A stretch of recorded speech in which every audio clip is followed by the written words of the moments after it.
5 incredible stories about men who were left for dead. Number 5. Hugh Glass. In 1823, while on an expedition towards Yellowstone, Glass surprised a grizzly bear and her 2 cubs while scouting the area.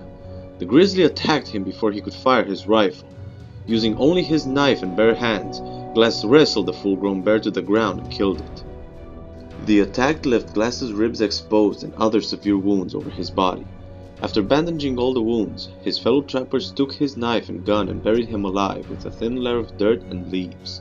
Glass regained consciousness and crawled nearly 100 miles through the South Dakota wilderness in order to reach Fort Kiowa.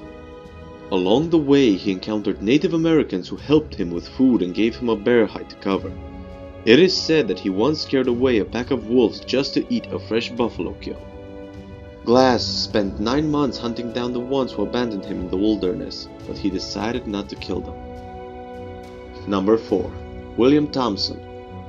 In 1867, William Thompson was sent by the Union Pacific Railroad to repair a damaged Nebraska telegraph line. His train was attacked and derailed by a Cheyenne Indian raid group, killing all the people aboard.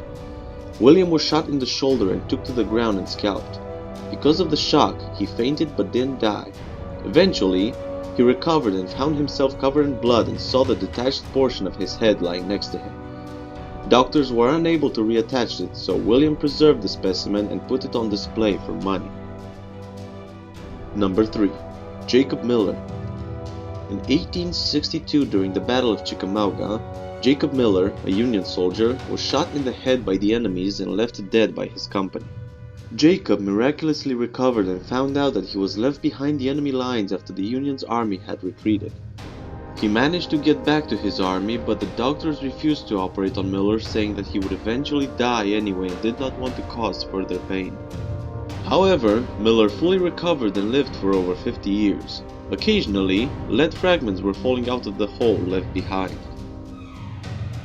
Number 2. Rugby Team.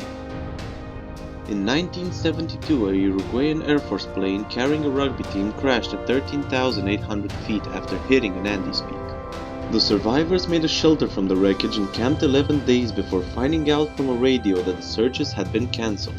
After exhausting their supplies, they voted to cannibalize the 45 dead passengers.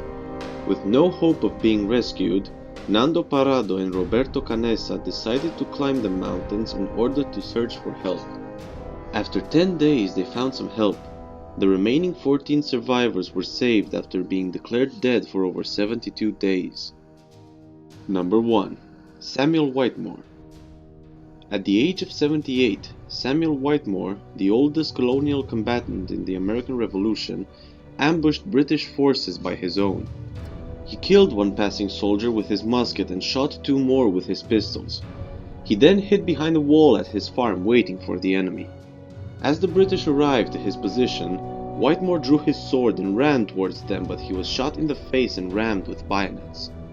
Neighbors found him in a pool of blood trying to reload his musket and search for help. Doctors gave him little chance of surviving. Yet, Whitemore fully recovered and reached the age of 96, outlasting the war. That's it guys, thanks for watching, and don't forget to subscribe for more shocking facts.